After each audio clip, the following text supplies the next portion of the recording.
Hello, everyone. Today I wanted to talk about all of the shows that I watched in 2021 and rank them all according to how I liked them and how memorable they were, and just to kind of recap everything that I watched this year, or rather last year. So before I get into it, I want to kind of explain the order that I'm going to talk about things and how I'm going to rank things. So, first, I'm going to talk about stuff that came out in 2021, and then later I'll get into older shows. So, it might have come out in 2020 or 2019. And I'm also going to be talking about reality shows in the second half.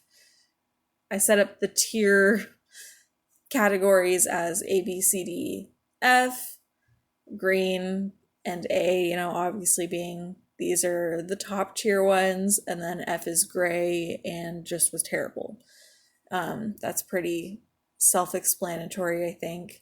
And I'll try to give a little very brief summary about each show, but and I'll try to give a little bit of a brief synopsis or summary about each of the shows just so you can check them out if you're interested, if you've never heard of them before.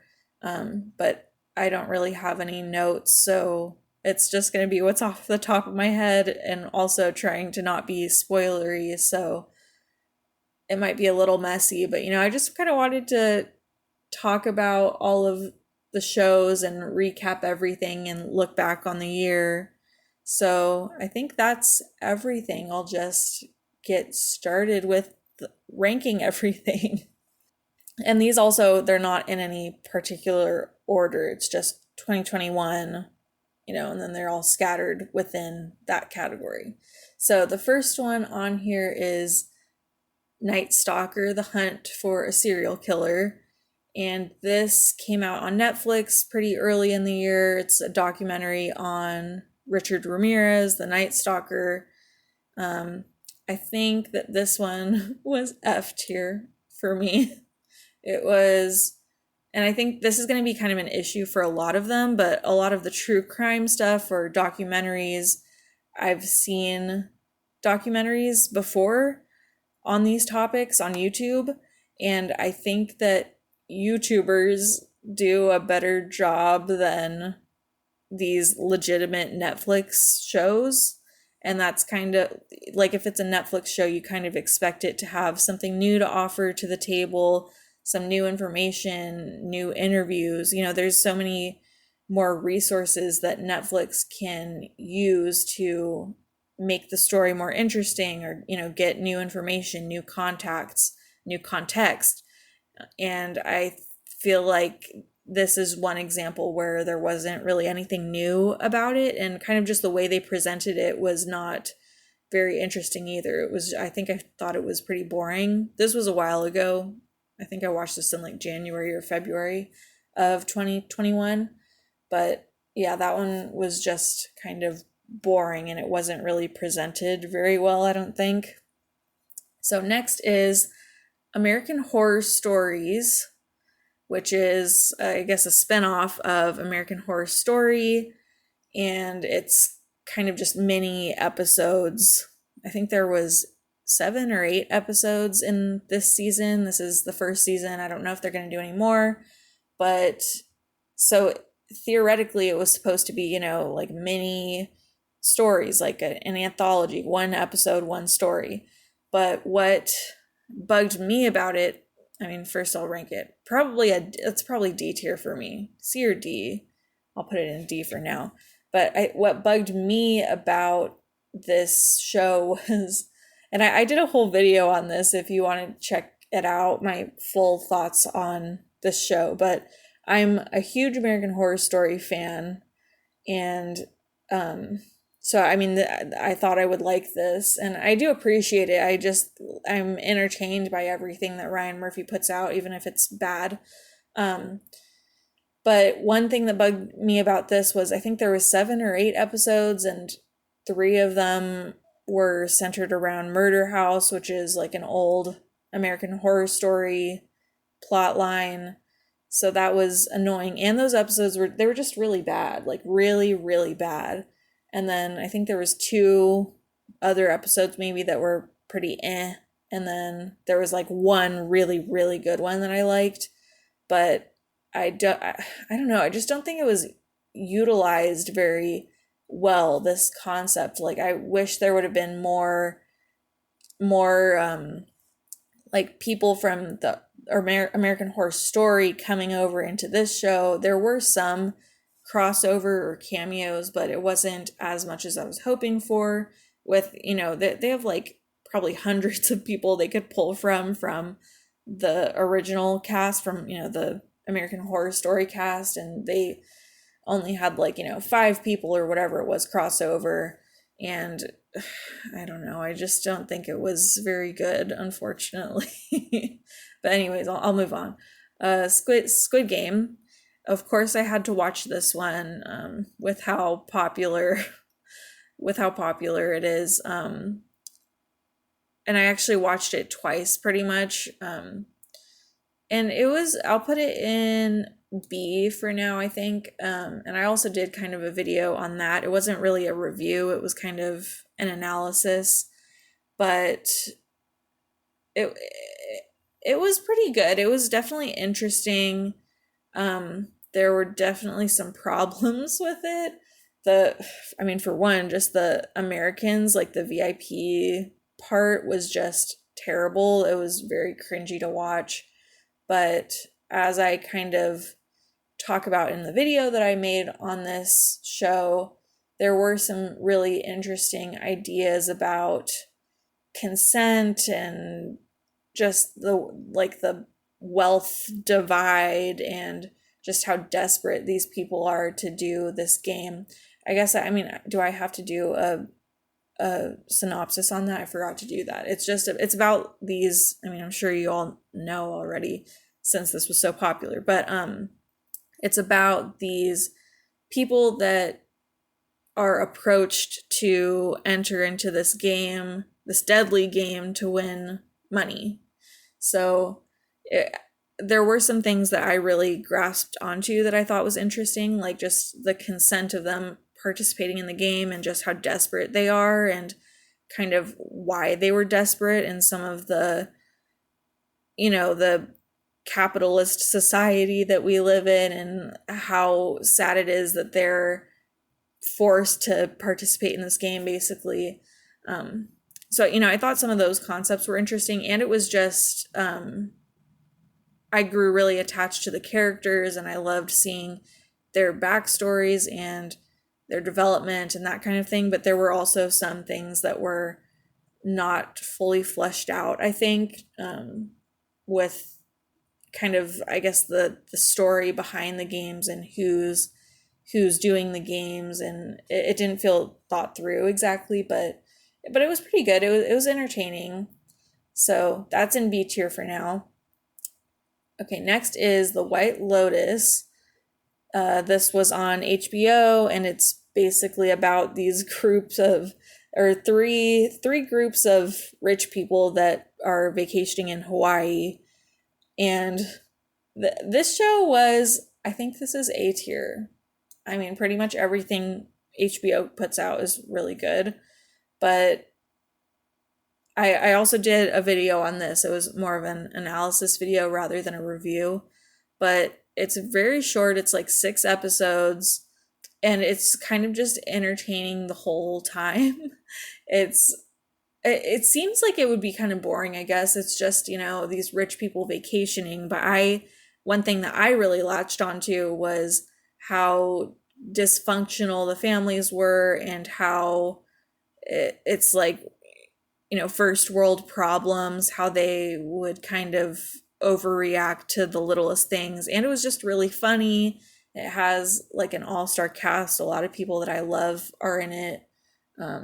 Connie Britton and Alexandra Daddario and Sydney Sweeney and Jennifer Coolidge. Like, there's just so many people that are great in that show. So that's definitely one of my favorite shows of the year. Next is What Happened, Brittany Murphy. So I just said everything HBO puts out is good, but I'm putting that, I think that came out on HBO. I think that is D tier. Maybe F. Maybe F, actually. I think it was just, American Horror Stories has some redeeming qualities. Like, there was one episode that I thought was really good, two or so that were pretty good. Night Stalker and this Brittany Murphy show I would never watch again. But so Brittany Murphy, What Happened to Brittany Murphy is, I think it was a 2-episode documentary about her life, I guess, and her death. And same thing as the Night Stalker one. It's just, I've seen YouTube videos that offered the same information in less time. This was, I think it was 2 1-hour-long episodes. And, I've seen shows on YouTube of like 1 hour where they go over everything. This just has so much, like, when they do these Netflix true crime or documentary, like they always like spread it out too much, and it's just boring, and they're not offering. This offered like no new information really. I do always like documentaries because of, we get to see like, old clips of her acting and behind the scenes and stuff like that, and I did like that aspect of it. And I'm just interested in her case and just her as a person. Like, she just seemed really, and I'm not like a huge fan of her, just like, as in, I've never really seen much stuff that she's been in, but all of the videos that I've seen, like interviews and stuff that I've seen of her, like, she just seems really charismatic and captivating and just a really interesting person. And so I like that aspect of the documentary. I like seeing, interviews with her and behind the scenes clips and just her acting. But as far as like the case goes, it didn't really offer any new information and was just kind of stretched out. So that's F tier for me. So next is Midnight Mass. This came out on Netflix. It's about this, I don't even know how to explain it without going into spoilers, but it's about basically this island where everyone's really religious, and their old priest goes out on like one of those religious mission things. I don't know what they're called. And then he gets sick and is replaced by like a new priest person. And it's just really dark, I guess, is how I would explain this show. But I'm putting this in A tier. That's definitely one of the best shows that I watched this year. It's by the same person. I think it's by the same person that puts out all of the Haunting of Hill House and Bly Manor. I haven't watched any of those, but I want to. But so it's that kind of vein of dark and, haunted and that kind of thing. And oh my gosh, I loved this show. I mean, it was just super interesting plot wise. Just figuring out kind of what happened to the priest and what's the deal with the new priest and what's going on with the town was all really interesting. And there was just a lot of subtext around religion and all of these other themes that I think it would be really interesting to explore. I'm thinking about making a video on it if I have time. But oh my gosh, that show was just great. I would definitely recommend that if you haven't seen it.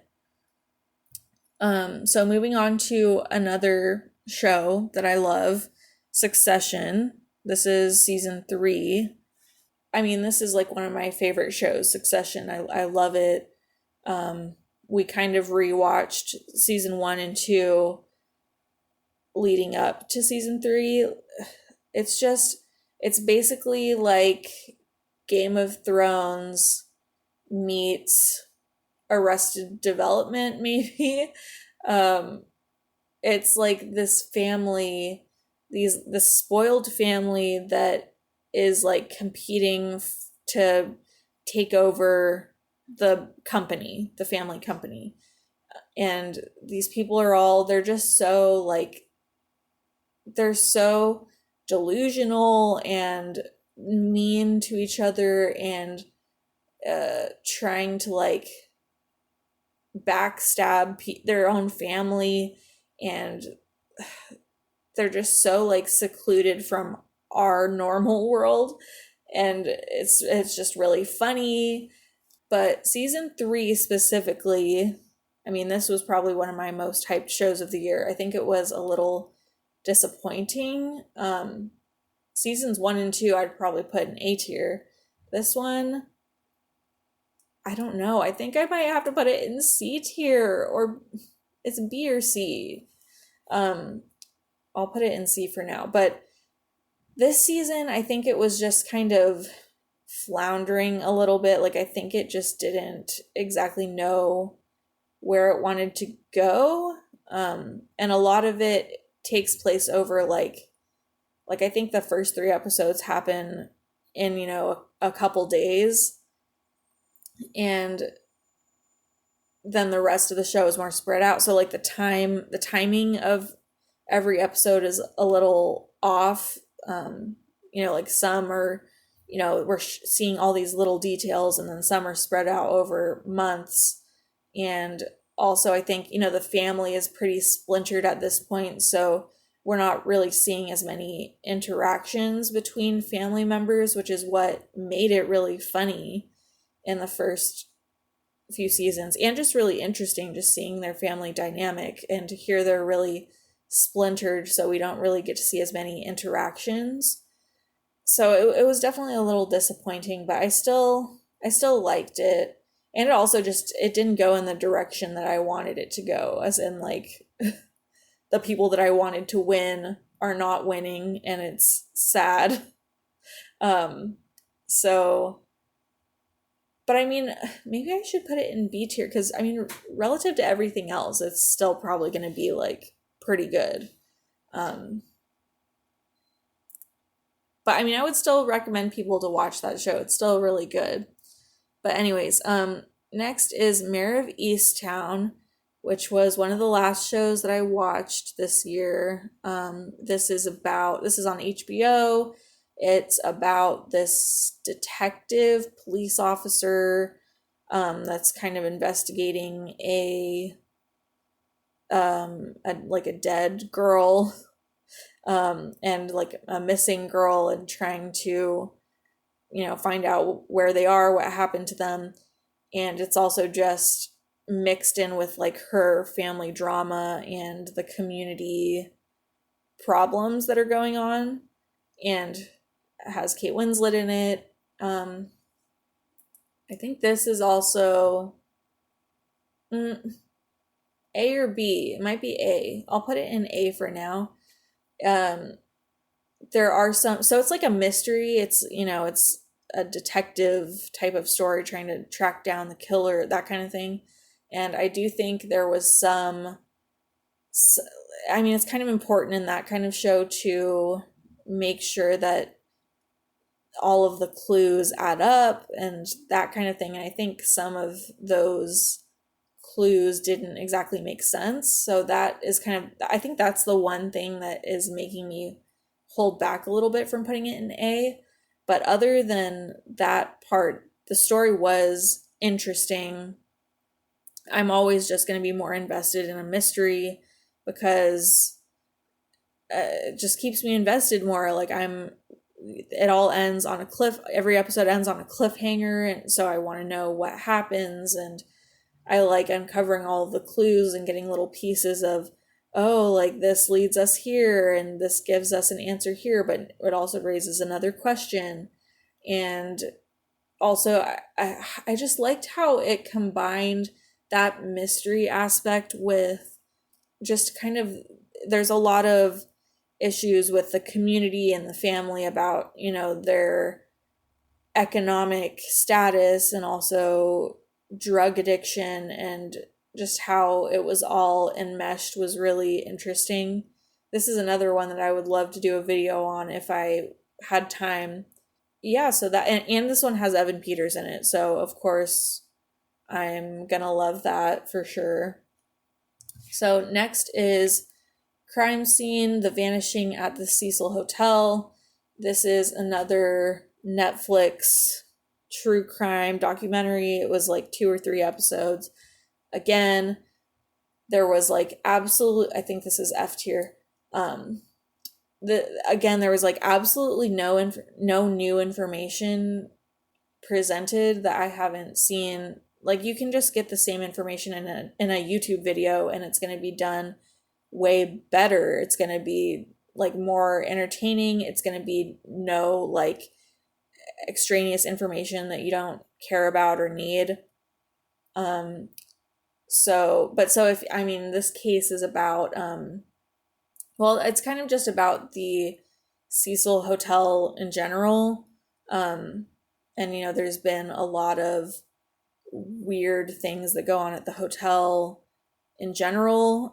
But there's also like one case specifically that has been very popular, with Elisa Lam and her disappearance. But I mean, I would just recommend going and finding a YouTube video on this topic rather than sitting through these 3 episodes on Netflix. So next is The Walking Dead season 10. So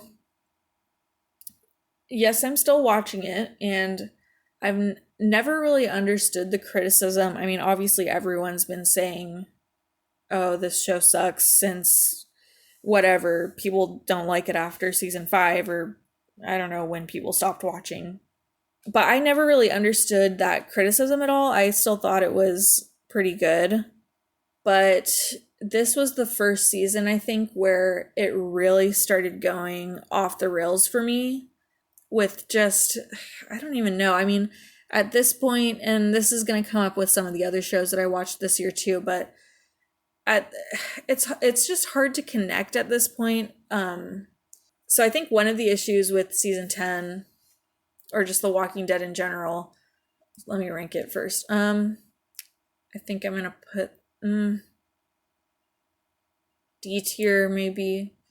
I think some of the issues with this show is that it's just hard to connect with the characters at this point. Like, there are some that have been there since the beginning, but there are, I mean, there's a lot of people that are missing that we love, and they're replaced by people that I don't really care about. And there's people that have been there for a long time that I just don't really see them as regulars.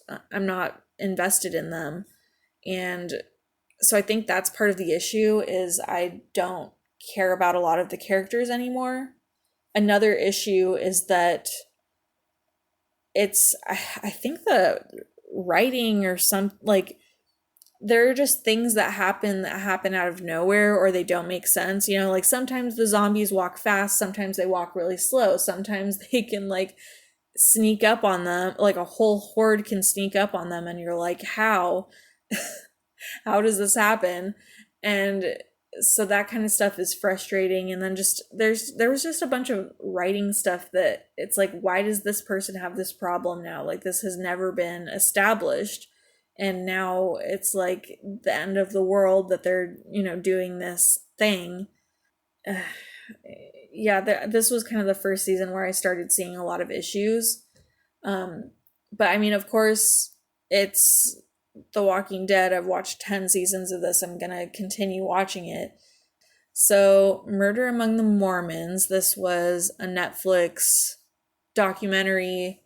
I guess it might be called true crime. But it's about, I mean, this one's kind of hard to go into without getting into spoilers, but it's about kind of the Mormon church. And there was like this guy who was finding these old Mormon like manuscripts or, artifacts. And it's just kind of, that's all I'll say about that one. This one I'll put in C tier. it takes a really weird turn, like somewhere that you don't really expect. So that is interesting, and it's just kind of, it's a topic that I don't really know anything about, and I can't really say what that subject is without spoiling it, but there was some interesting stuff about this story. It was an interesting story to tell and kind of a unique one, I think. And I think it's only 3 episodes, so it's worth watching, I think. Next is Wandavision. So this came out on Disney Plus. This one, D tier, I think. So I was really interested in this show because of the retro aspect. Like I really love them recreating I Love Lucy episodes, or like it kind of felt like Twilight Zone sometimes, and I think they had kind of like a Brady Bunch style episode. I liked that aspect of it, and some of those parts were like really creepy, trying to figure out what happens. But then once it started going into the real world aspect, I didn't really like that, and it wasn't really following, and it was just really, really confusing and convoluted. I really liked the part with Quicksilver and that crossover, and that's all I'm going to say without trying to, spoil it too much. But I really loved that part. That's pretty much it that I liked about this show. I liked the recreation of old shows, and I liked the crossover bit, and that's it. Everything else was just confusing, convoluted, messy, as Marvel usually is, I would say. But anyway, so season 2 of Servant, this is an Apple TV show, and it's about, so this is season 2. I also watched season 1 this year, that's in here somewhere. But so just as a synopsis for what happened in season 1, it's about this family that they hire this young woman to be like a nanny for their baby. So that's season 1, and then obviously it progresses into season 2, but I don't want to spoil it. And M. Night Shyamalan he's involved somehow. I don't remember if he's a director or a writer, but so it's that kind of style. It's like dark and twists.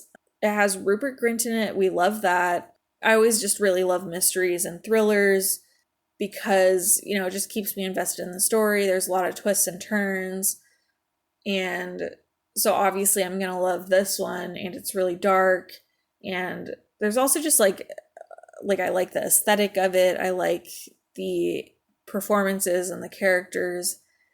But season 2 it definitely got a little messy. I think season 1 kind of ended nicely. Like, I don't know if they needed a season 2 really. Like, they ended it on a cliffhanger, but they could have just kind of ended it, I think. But season 2 was a little disappointing, I think. So I'm gonna put that in C, I think, also. Yeah, that's where I'll put that for now. And I'll talk about Servant a little more when I get to season 1. But so next is Fate the Winx Saga, which is this came out earlier in 2021 on Netflix. It's, I guess, a reboot or like a live action remake of the old like Winx Saga. I don't know what it was called, Winx Club.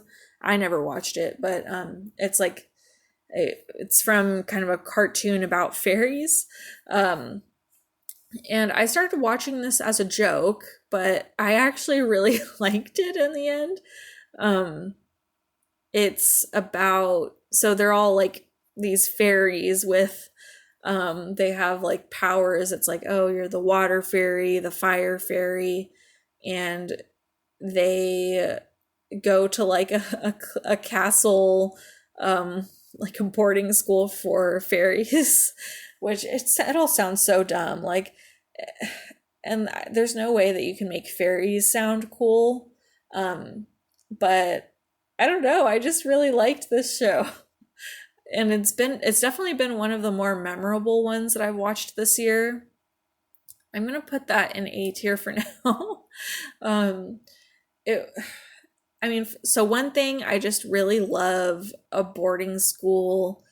I just love a boarding school like setting. Like I've always loved that.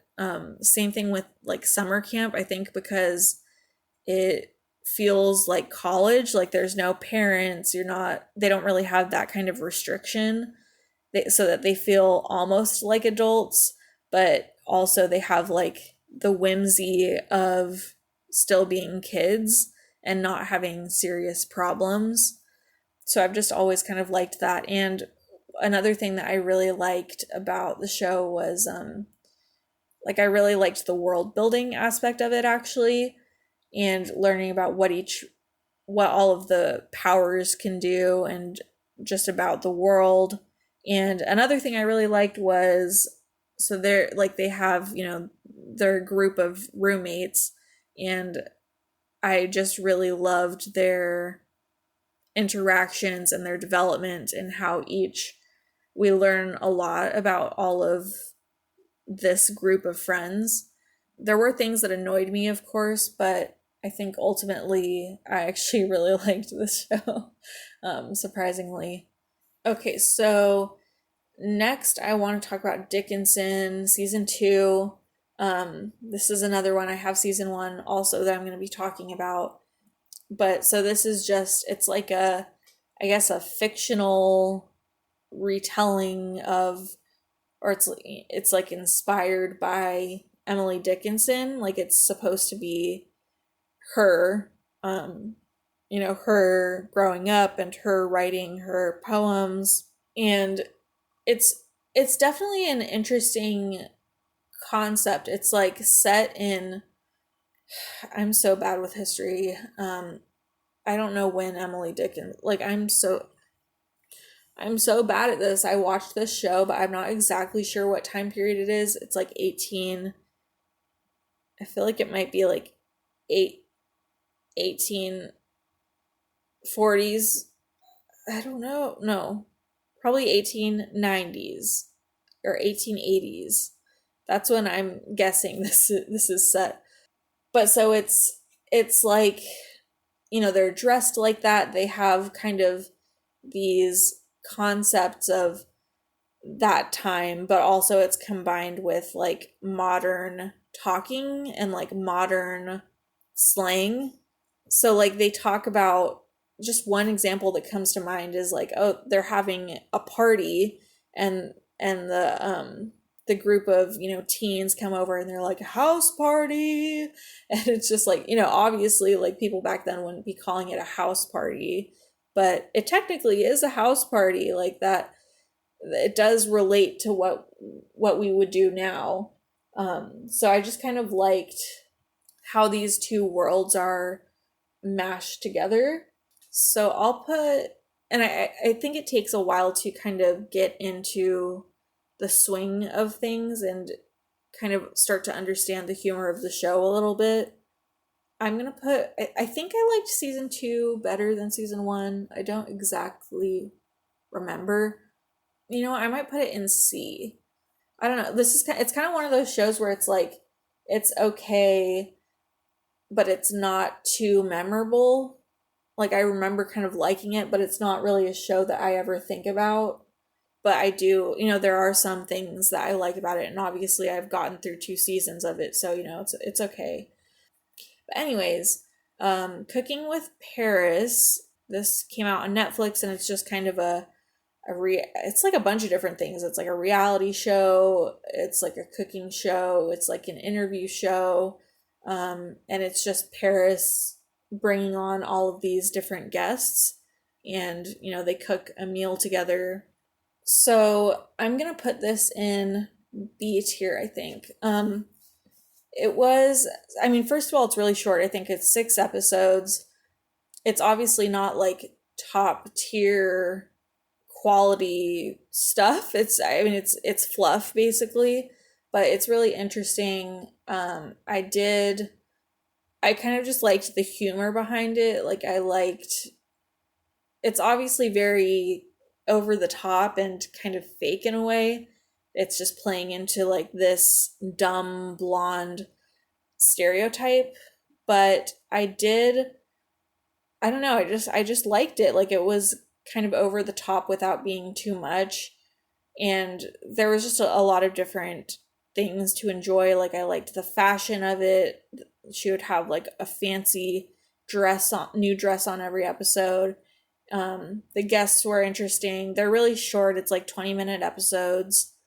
And there was only 6 of them. It was just entertaining. That's it. So next is Outer Banks 2. This was a disappointment. I'll say that. And I have the first season on here also. But what this show is about is like these kids that live in the Outer Banks, and they have, which is South Carolina, something like that, like by the beach, and they have kind of like a rivalry with, like, they're the poor kids and there's like the rich kids that they have a rivalry with, and the main characters, they find like it's kind of like a treasure hunt, basically, like a scavenger hunt mystery kind of thing. And Outer Banks, like, it kind of, this was another one where it's kind of like, I think the first season ended the story pretty well. They did end it in a cliffhanger, but I think they could have just ended it like that if they wanted to. Season 2 just took it in a really weird direction, and it just annoyed me, I think. Like, there was so many, like Outer Banks season 1, it was like stupid, but like it was fun to watch. Season 2 was just like stupid on like a frustrating level, where it wasn't really fun to watch. It was just frustrating.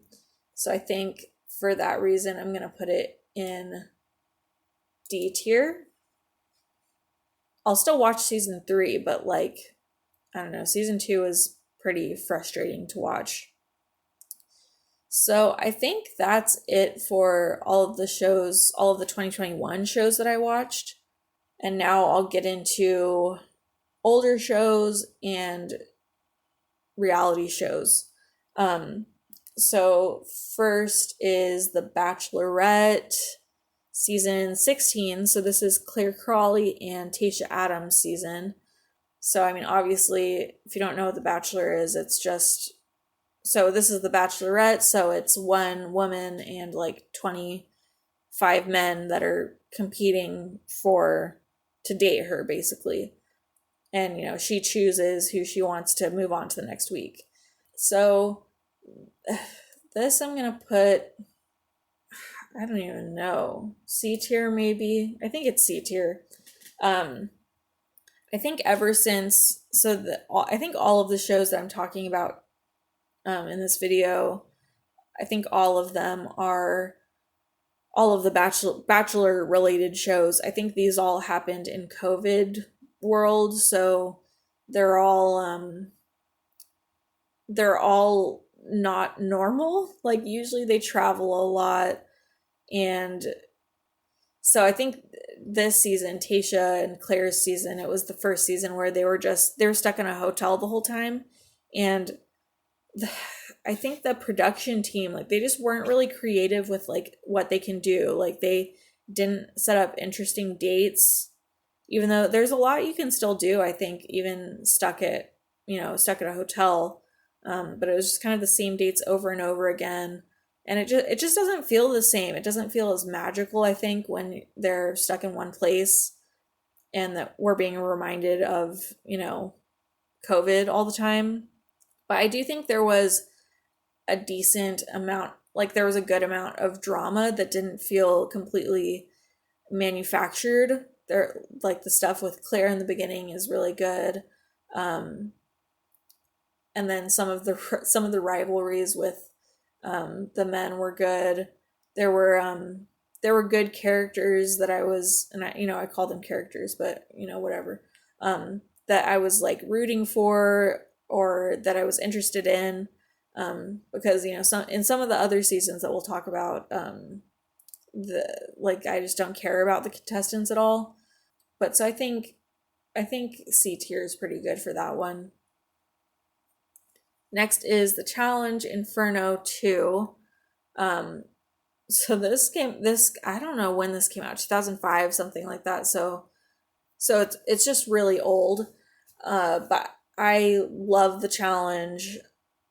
It's the best. It's like a better version of Survivor. It's like Survivor meets like MTV drama reality show, basically. Like, I just think the challenges are more interesting in the challenge rather than Survivor. Like, they have more stunt like stuff that they do. Survivor just does like the same like puzzles every time and like relay race type of stuff. The challenge has like actually more interesting and inventive stunt games that they have to do. Plus, there's like way worse drama. Like, they get in worse fights and physical fights and like just cat fights and that kind of thing, which is a lot more toned down in Survivor. So Inferno 2, this one was, so I guess I should explain what it is if you don't know. Well, it's basically like Survivor, where they're competing for money and they all live in the same house and they just, compete in these games. And then, whoever wins the game basically gets like an advantage to like vote someone out. I mean, that's basically what it is.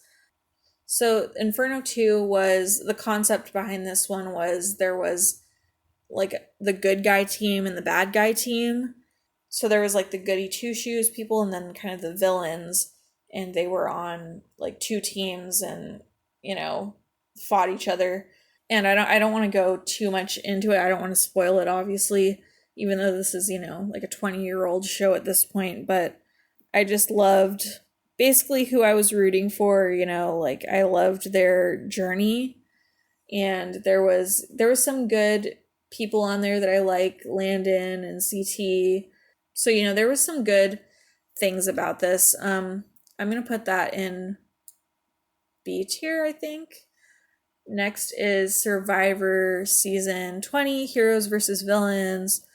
It was weird that I watched this and Inferno 2 at like the same time, because they're both the same concept, where it's like, it's kind of like an all-stars season where it's a bunch of people we've seen already and they're separated into heroes and villains. But so Survivor, so what Survivor is, but it's, everyone's on an island. And I guess one of the things that makes Survivor interesting is that they're working, so they're there for 40 days or whatever it is, and they're basically working the whole time. In the challenge, it's like they have to play a strategic game the whole time, of course, but they're also partying and doing that reality show type of business. Survivor is more, they have to actually like live on an island and build a shelter, and that is how you play the strategic game, is like, oh, who's helping, who's weak, like that kind of thing. I like the concept of heroes and villains. Like, I love like choosing a team to root for. What I would say why I didn't like this season so much was because it didn't go my way. Like, the people that I was rooting for didn't win or didn't go far or whatever. So I think for that reason, I'm going to put it in C tier. I think I've heard it's one of the best Survivor seasons. But yeah, I wasn't like a huge fan, but I'll put it in C tier. Next is the Imagineering Story. So this came out on Disney Plus like a few years ago. And I'll put this in B tier. It's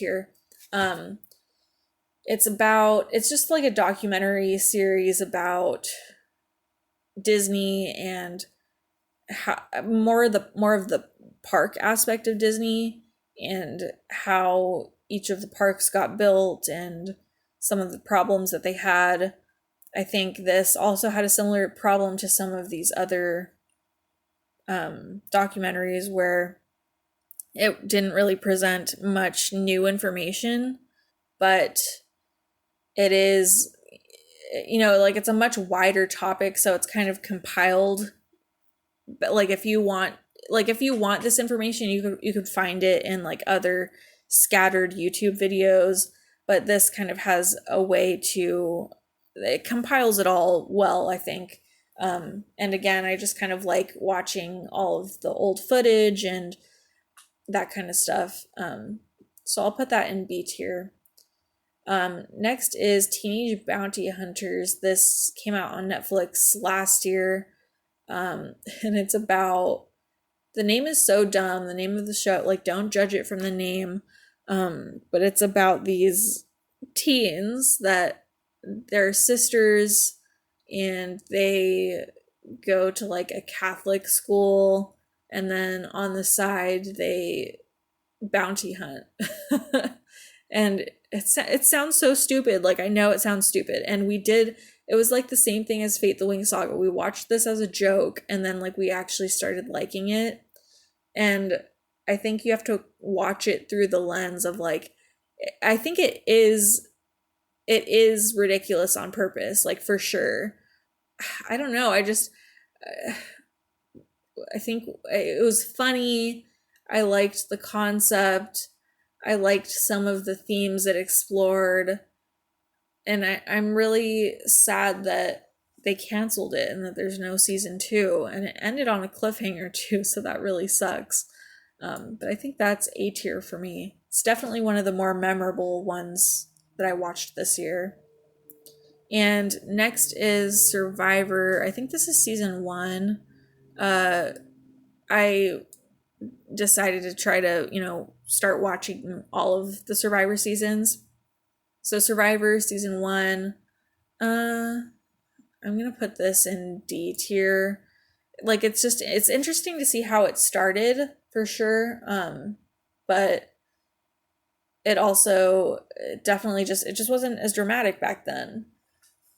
And just wasn't as fleshed out as to like what you're supposed to do and what, like it's kind of, it's interesting to see the progress of like what happened in the old seasons, because rules that apply now in Survivor didn't necessarily apply back then. So yeah, I'm just gonna put that in D. Next is The Circle season 1. So this is a Netflix show. It's about it's like about these like 6-ish people, it's a number like that, around there. And they all collect in, like they get a little hotel room, and then they are only able to talk to people through like a chat system basically, and then they kind of vote each other out. So it's another reality show, obviously. And season 1 was really good, I think. There was a good cast of characters. They were all really like, I like the bond between them, and I just always love watching the relationships form in, when they're secluded in the chat rooms, and then like that moment when they finally get to meet each other. And also part of this concept is like some people might be catfishing because they only have like their profile that they presented to other people. So I always like seeing them meet for the first time and then revealing, whether they're a catfish or not. That stuff's always really interesting to me.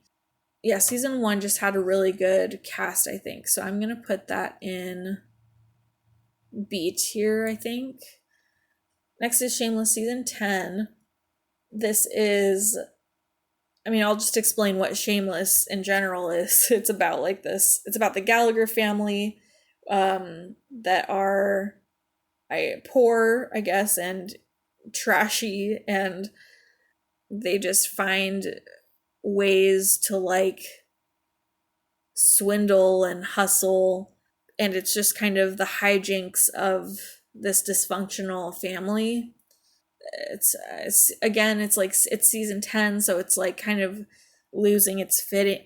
It's kind of losing its footing in a way. But I mean, I think it was okay. It honestly, like, it's not too memorable. Like, I don't really remember much of what happened this season. So I'll just put it in C, I think. So this is the challenge season 11, the Gauntlet 2. Okay, so this is the challenge season 11, which is the Gauntlet 2, and this was split into rookies and veterans. And I mean, I'm really interested in MTV. I mean, I just like MTV reality shows in general. They're very distinct from any other reality show. And especially this era too, I really like just this 2000s reality show MTV vibe. Like, I just like the vibe. I don't know. I mean, there's obviously interesting things. This was TJ's first season hosting, so it was kind of interesting to see just how that all started, I guess, because I kind of see him as like he's always been involved since he's been hosting for forever. But so that was interesting. I don't think there was any like I don't think the characters on this show this season were really my favorite. I don't think there was anyone that I like super connected with. Oh, and the challenges were like super repetitive. Like, they had for the elimination challenges, it was like the same like 6 things like over and over again, so it was a little boring. So I'm gonna put that in D. Next is the challenge season 12, Fresh Meat. So this one was kind of interesting because I think it was like the first time that people were competing like more on an individual basis. They were paired up instead of like in 2 big teams. So I like when they have, this kind of rivalry. So there's heroes and villains, there's rookies and veterans. And then it was basically veterans versus people, like just normal people that haven't done any kind of reality show, I think. So that's always kind of interesting to me. I just like that rivalry. I think I liked this one a little bit better than the Gauntlet. I'm going to put this in C. Again, there wasn't like any people on it that I like super connected with, or, people that are on recent seasons. But yeah, this one was okay. So next I want to talk about Outer Banks season 1. This is a rewatch for me. I watched it in 2020, and then I watched it again before season 2. I'll put that in B tier, I think. No, I'll put it in C tier because it's kind of like Riverdale, where it's like it's just fun to watch because it's stupid. Riverdale, I feel like they write Riverdale like on purpose, like they know it's stupid and over the top. Outer Banks, I don't think that they know it's stupid. I think that, and teenagers, like, the demographic, like they do actually really like this show, and don't think it's stupid. But I don't know, Outer Banks season 1, it had like a more interesting story. Season 2 is like all over the place, and people were just making like so many dumb decisions in season 2. It was just annoying. But so yeah, I'll put season 1 here. So next I want to talk about Queen's Gambit, which came out at the end of 2020. And I mean, it was really good. It feels like it was forever ago that I watched this. It's about this kind of like a chess prodigy, and it's all fictionalized. It's not really based off of anyone, but at least as far as I know. But it was, and there were some like cheesy aspects about it, but one thing I really liked was, because it's set in like the 50s or 60s, and I really liked the aesthetic of it, the makeup and the fashion and that kind of stuff. And the story was also just really interesting, of her journey from being an orphan and, you know, learning chess in a basement to, you know, being one of the best players in the world, and her going in all the competitions, and her struggles along the way. I'm going to put that in A tier, I think. I mean, it's just really well done for sure. So next is The Bachelorette season 17. This is Katie's season. Again, it's like a COVID season, so it's kind of off. I think I liked it while it was happening. I don't have as many like good memories of it looking back. I think I'm gonna put it in D. I mean, I'm trying to think of the guys she had on her season, and I literally, like, I can't remember. I don't know why, I just can't really remember too many people that were on her season that were interesting. Yeah, I mean, that's all that, I don't know why nothing, and I just, like, that, this came out like a few months ago, but I still am just not really remembering too much. So I'm gonna put that in D. Next is Borat's American Lockdown and Debunking Borat. This did come out in 2021, but I decided to put it here because it was kind of like a mini series. I actually really liked the movie. I have seen the first Borat, but not in a really long time. Like, I remember nothing about it, and we just watched Borat 2 and surprisingly thought it was pretty funny. So this is just kind of like a show that kind of just gives some more footage from the movie, which is like, it's just a really weird, like, but interesting concept, where it's like, it's kind of part reality show, part scripted. And he's able to, Sacha Baron Cohen is able to like mesh this fake character into like these real world situations really well. But so, I mean, this was an interesting little show. It was really short episodes. I'll put that in C tier just because I think it's just so short. It's not really memorable at all. Yeah, I just like them. They're kind of debunking these conspiracy theories to these, you know, QAnon people that Borat met. So I kind of liked seeing them talk it out and talk to experts about these theories, basically. Next is Ratched, which is, it's like a prequel. It's like a prequel to One Flew Over the Cuckoo's Nest, and it's like a deep dive into this character, Nurse Ratched, I think is how you say it. Again, it's a Ryan Murphy show, so I'm gonna watch it. There were some like pretty big problems that I had with it, but I think overall, like, I mean, one thing I just love about it's like this and Ryan Murphy's Hollywood, where it's like 1930s era, and just all of the costumes and the hair and the architecture and the cars, and, you know, the transatlantic accents, and like, I just love that era so much, and I love that Ryan Murphy is paying homage to that and bringing it back to the forefront. So I love that aspect. I think this was actually like one of the better Ryan Murphy things that I've seen in a while. Because American Horror Story, like, it's been messy for a long time.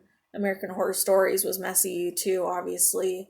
But I mean, I just loved learning the story about the nurse, and how she like wedged her way in, and why she did what she did. And there were also some really, really dark parts of the story that, you know, really creeped me out. I mean, that's something that is really important in a Ryan Murphy show, you know, at least one like this, where the Ratcheds and the American Horror Stories, they're supposed to be dark. And he does some really disturbing things in his shows. So oops. I think I'm gonna put that in B tier, I think. Maybe even A tier. It's like almost an A tier, but there were some issues that I had with it. So Circle season 2, I'm gonna put that one in C tier, probably D tier. I don't know. I think just the cast wasn't as strong. I think the concept gets a little old, maybe. Yeah, that's all I'll say about that one. Bachelor in Paradise season 7, I think it was. The one that came out this year. I'm gonna put that one in B tier, I think. I didn't really root for any of the couples as much, but there was just so much drama. Like, it was crazy. So for that reason, I'm gonna put it in B tier. Grey's Anatomy season 15. I'm really behind, but I finally got one season done. And I'm gonna put this in C tier, I think. Like, it's still pretty good, I think. This has like the same issue as like The Walking Dead and Shameless, when I think it's kind of been going on for so long that, well, I guess the difference is Grey's Anatomy is not going through an identity crisis. Like, it still feels exactly the same, which could also be a problem. It could be pretty boring. But like, why I was connecting it to Walking Dead and Shameless is just, it's at this point we're in season 15, so there's like, original characters are like starting to decline. And I mean, in Grey's Anatomy, there's like no one left at this point. And the people that they do introduce, people have been there for a while, and it just doesn't feel like they've been there for very long. Like, I don't care about them. So that's kind of the main issue with it. But I mean, I still like it. Obviously, I'm on season 15. I'm going to keep watching it. It's kind of like, and it just feels familiar at this point. Like, it's just kind of comforting to watch almost. There are some annoying people, some annoying couples that I don't like. Yeah, that's what I'll say about that. Mandalorian season 2. I can't really remember what happened in that versus what happened in season 1. I like Baby Yoda. He's like the best part, obviously. I'm not a huge Star Wars person, so it's not like a huge, like, I just don't get it a lot of the time. Like, I don't really get a lot of connections to other movies or what's really going on in the galaxy and like what planet we're on and all that stuff. I just don't really follow it as much. But I think I did like this season more than the first season because it had it had kind of a formula it followed, I think, where it was like, okay, like we got this clue, and now we're gonna go here in the next episode, and then that episode they go to that planet and do that thing, and then with this one goal in mind. And so I think I kind of liked that formula a little bit more.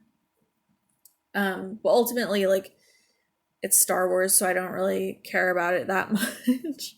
So I'm gonna put it in C tier. Next is Bridgerton, A. Just no reservations. That's an A. I wanted to like instantly rewatch it. It was so good. I loved the romance. It gave me like the feels. It has Julie Andrews' voice in it. Like, we love that. I like the aesthetic of it. I like the characters. I like the big family. I like the friendships. I just love everything about it. Next is The Bachelor. I think this is season 25 with Matt James.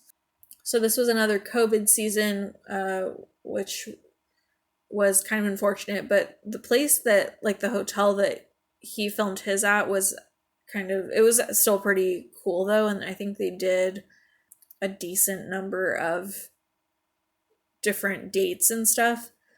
I'm trying to remember the girls. I don't think the contestants were very interesting either. But there was a decent amount of drama, mostly in real life after the show.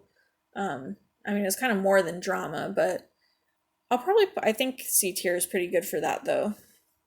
Next is Ted Lasso, season 1, which came out on Apple TV, it's just a show about this soccer coach.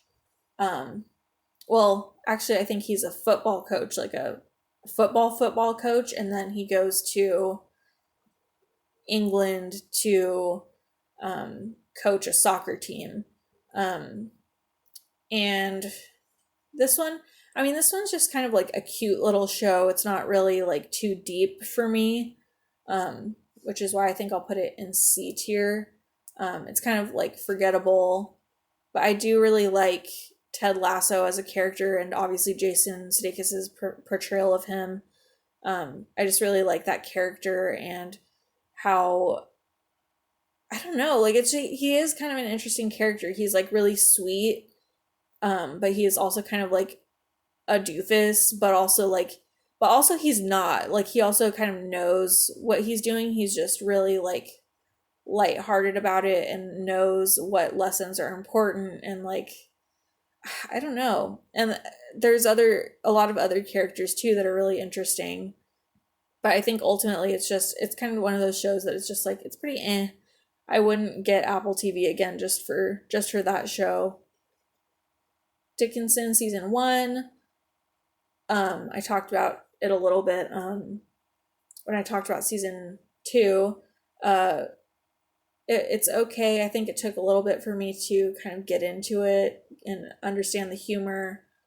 I honestly, I don't remember too much distinction between 1 and 2, so I'll just put season 1 in C as well. And this is satisfying that it matched up like this. They're both next to each other. Servant season 1. This one was way better than season 2. Season 2 just went off the rails a little bit. I think season 1 is A tier. It was just, I love the mystery. It's like dark and creepy. The performances are really great. I like just other weird things about it too. Like I just like the house aesthetic, and the husband is a cook, so he's like always cooking a lot, and I just liked kind of seeing that kind of stuff. But yeah, that's A tier, I think. And next is Dragula season 2. I think I'm gonna put that in the B tier. I like Drag Race. I started watching Dragula. I like drag competition shows. I don't know what to say. I like seeing their talent as artists and the characters they create and how it is combined with a reality show competition. So there's the cattiness and the drama, and just Dragula offers something unique because it's like Drag Race, but also mixed with like Fear Factor with the elimination challenges, and it's just darker. Like the drag that they're supposed to be doing is like more, it's just dark and it's horror, so it's combined with like the horror genre, which I really like.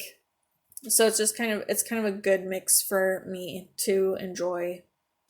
So that's it for my ranking. I think I'm pretty good with where everything is. It's like a bell curve, which I always like. I don't want to like put too many in A, and then I like that it, more stuff is average.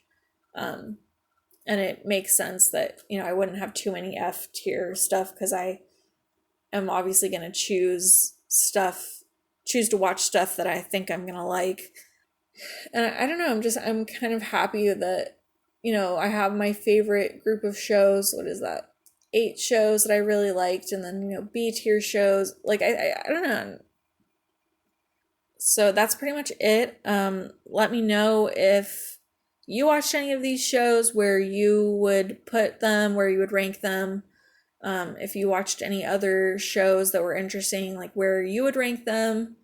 If you have any suggestions for other stuff that I should watch that came out in 2021, let me know that too.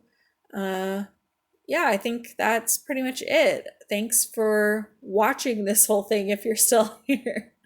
I will be doing tier lists for other categories of stuff, for books that I read and movies and albums. So look out for those ones if you're interested. And I'll see you in the next video. Bye.